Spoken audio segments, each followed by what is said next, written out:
So that takes you to your knee, and you have this rich foundation of your faith, and you have the thoughts and whatever. But man, oh man, bro, you go into some pro-life topics that wow. I mean, I am increasingly pro-life. Like I've never not been, but it was also one of those. I grew up more in the, yeah, but they can do what they want to do, and then it become more like the mantra was safe, legal, and rare. That was the mantra that took off for so long, and there was no real authority here, even in the church, as far as I know. Again, I didn't hear it that said, well, if it's safe, then why is it rare? Right. Like, why are you putting constraints on something? Like, who are you to decide? Like, there's no, and then it was like, well, when it's 6 months, well, all right, so 5 months and 30 days is okay. And then it was like, well, when it has it's always like this moving barometer of change. And then something happened. And again, as my faith grew, I was reading different books, I was learning more. And as a scientist, I'm also watching technology change, right? I'm watching NICU babies born earlier and earlier, saved earlier and earlier. I mean, I've been in the NICU when there's crack babies there. I've seen stuff that I would never think this could be a normal human. And science has been blessed with some miraculous brains to learn how to make things save lives. Like that's what we do in this country, especially. But then a switch flipped somewhere around 2015, 16. It kind of coincides with Trump getting elected, where the abortion movement become a pro-abortion movement. And I'm like, well, wait a minute. I thought it was about choice. I thought it was safe, legal, and rare. And it become, no, anything goes. You don't have a right to tell them they can do anything. And everyone is obsessed with what every state does. We can't have 50 different rules. We have to have this one authoritarian, anything goes thing. What is your thought on that? Because, obviously you were younger in college. I don't know about you, but I really didn't care about these kinds of things when I was in college. I mean, I kind of had some of the philosophy. You're learning different things. You're being challenged. I wasn't like you. I wasn't reading what you were reading in middle school. I wasn't reading Thomas Sowell. So you're way ahead of me on the curve, brother. We're proud of you. But speak to your journey in observation of some of that from like an outsider looking at society and culture, especially at your age, because it's so much different than what my journey would have been like. Yeah, I think for me, there's like a saying I've heard multiple times where I think it's something like, it's like if you're not liberal when you're young, you have no heart, but if you're not conservative when you're an adult, you have no brain. Yeah. And I think for me, originally, like almost your default positions, especially as a young person, are typically more liberal because those ideas tend to sound very good on surface, and they typically are like an ideal sort of thing. And so I think for me originally, if someone was to ask me when I was in high school, I would probably say pro-choice because how the position was framed and my limited interaction with it. And like I hadn't really thought through the position that much. The thing that changed me on it, though, and just watching from the outside, wasn't as much the political language around it. It was more so, like you said, just like sitting back and like somewhat stoically just looking at the science, like actually just looking at it and seeing what actually occurs at conception, what actually occurs. And so that just led me in one way to that view, because I started to notice that in no other circumstance would we say that this wasn't a life outside of this one particular circumstance that for some reason politically was being upheld.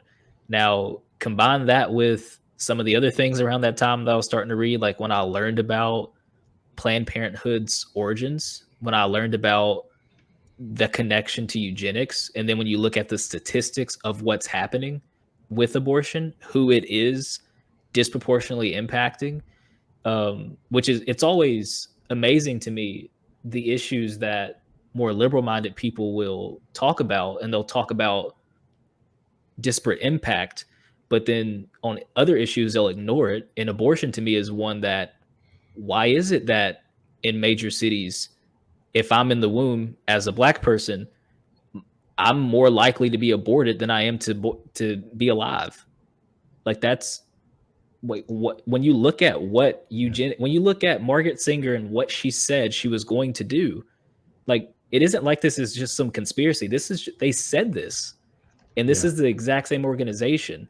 And even early on, people that are feminists that say they are pro-choice at this point, the original feminists, before you had like these multiple waves of feminism, they were very heavily against abortion.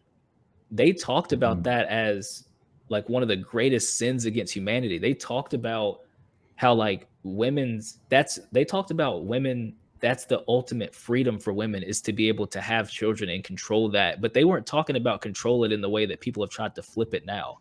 Like they were very against abortion. And so for me, from the outside, it's all the conversation ignores so many of the facts of what abortion is. They also just fundamentally ignore, when they talk about like bodily autonomy, they ignore that that is another being. And the video that I made that got so much pushback and people upset about, I wasn't even necessarily saying like, hey, I'm pro-life, here's this, that. I was saying this conversation is not being had with the appropriate weight that it deserves. Yeah. Because everyone is talking about, oh, this is all about trying to control women, or men can't talk about it and things like that. And I'm saying, no, this is a conversation about where does human life begin? And then when does protection of that human life kick in? Anything else around it is a lot of political distraction to have people talk about uh, intersectionality or who can talk about issues or whatever it may be. But let's not get away from what this actual conversation should be about, which is where does human life begin? And it's any place, like you said earlier, any place where you draw the line, if you say 6 months or whatever it may be, those are all arbitrary selections. The only selection to me that makes sense is conception. Like there's no other, I don't see another place to draw a line that isn't arbitrary or based on feelings. That's the only line I see that I'm like, no, scientifically, this is when you have a unique being. This is when you have your own blood type. This is when you become, you're still developing, but this is now a new human that is now in the process of developing. And that's unique DNA and a unique heartbeat and everything. And it's very hard to deal with that as an actual, like, to me, if you have that, then you get into a very hard place of, okay, so when do most women figure out they're pregnant? So it's not an easy conversation. I'm not saying that I don't have any like fears of abortion being entirely illegal, but I just hate that when we have the conversation, we don't have it with the weight that it deserves, that we don't actually talk about the real issue that should be discussed when it comes to abortion. Yeah, I want to share, so folks that may not have ever seen one, I take heat. I take heat all the time for using these cartoons. This is a Margaret Sanger cartoon of one of hers. There are others, and this is not even the grossest one. This is just one of just the proud approach to killing babies, and then just the idea of, and obviously most of her quotes and some of her stuff was directed right at the African American community, very, very clearly. There is no way to parse out the language and stuff that was being said and done, and it's just totally been forgotten and glorified. She I believe she has a statue at the Smithsonian, which to me is one of the crimes against humanity, is that you would have something like that glorified. But yeah, it is. And again, one of the things that I probably watched your video twice when you were dissecting the Joe Rogan, Tom Segura interaction, because I kept wanting to scream through, go, listen, time out. It has nothing to do with that. Time out. Yes. It has nothing to do with that. Like, and I can't stand so many celebrities that will misrepresent pretty much any issue. There's a lot of that. And there's no real pushback on some of these topics. And there's also not a really good representation of like the church. Like it's somehow like, well, they don't care about them once they're born, and they only care about this issue. They don't care about like the death penalty, or they're pro death penalty. Okay. I don't know about you, man. my faith has made me so anti-death penalty Yeah. where I am like, I've read stories about salvation of Nazis. I've read about people who are just the most horrible, humane people. I've worked and preached now for years with a group that are full of drug addicts and alcoholics who've all found Christ and changed. I can't justify morally that I would kill any of these human beings because it could be tomorrow that their life could be changed and there can be hope. And they may still have to face the penalty of whatever their crimes were. I'm okay with understanding that there's a law, but I'm not okay with you trying to dismiss my faith that I don't treat the unborn 2-day-old fetus with different DNA the same as the guy that's going to get the chair tomorrow. That's not fair. You're not, I mean, sure, that may represent a percentage of the population, but you need to understand that's not. And I also can't stand, I think you said this in that clip, but if not, it may be one of your other clips too. Go to these rallies and stuff. They're mostly women. They're run by women. Their organizations are held by women. What are you talking about? Lila Rose has become famous now. Abby Johnson, right? These are not people with the masculine characteristics. Like, what are you talking about? Like, it's absurd. I listen, if I was ever asked to be on Rogan, I'd be like, listen, Joe, it's great. I'd love it. I got to be honest. Can we get Abby Johnson in my place and tell her story? Yes. You tell her story for me. Yes. You watch Unplanned and then not want to talk to her. Because Unplanned, and I knew this story. I already knew Abby Johnson. I'd been covering Abby Johnson. I'd been talking about Planned Parenthood like you had. But when I saw the movie and I saw the reaction of people, I was like, there it is. There's a light switch. The other one for me, are you familiar with the Kermit Gosnell case? The House of Horrors in Ohio, the abortion doctor. I don't think so. Yeah, look up Kermit Gosnell, and he eventually had to face the crimes. Ironically enough, and again, I don't know.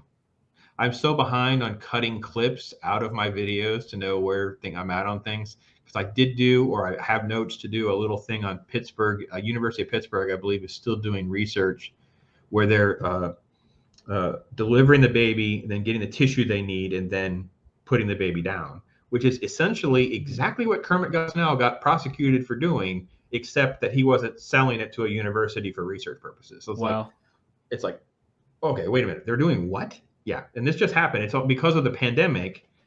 We can't get any traction or attention talking about how all of this has kind of come back rather quickly. And, it was, and I've worked in the medical field now long enough to know that some of this stuff is a very hot button issue, and people are very sensitive to it.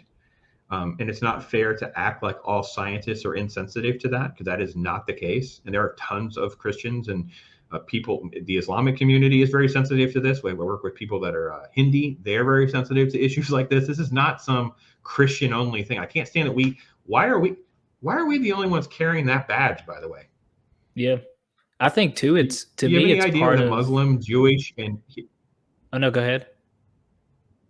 No, I was just saying, why aren't they being held with us too, man? They're not getting any of these rocks thrown at them for their pro-life stance. Well, I think it's still in part of what I was talking about in the video, it's all a part, I think, of the reframing of abortion to take the conversation away from what's happening.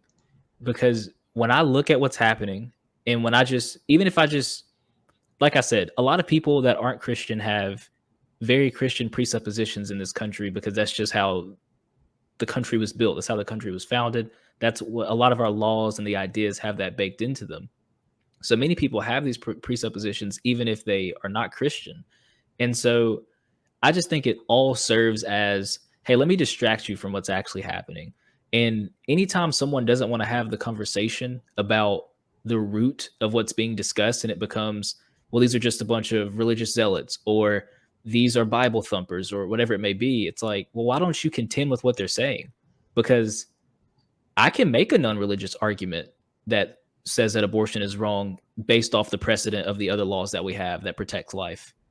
But I haven't heard an argument for why abortion should be okay. I've heard a lot of arguments for why not allowing abortion would be inconvenient, but I haven't heard any reasons why, like, morally it should be okay or why in law it should be okay.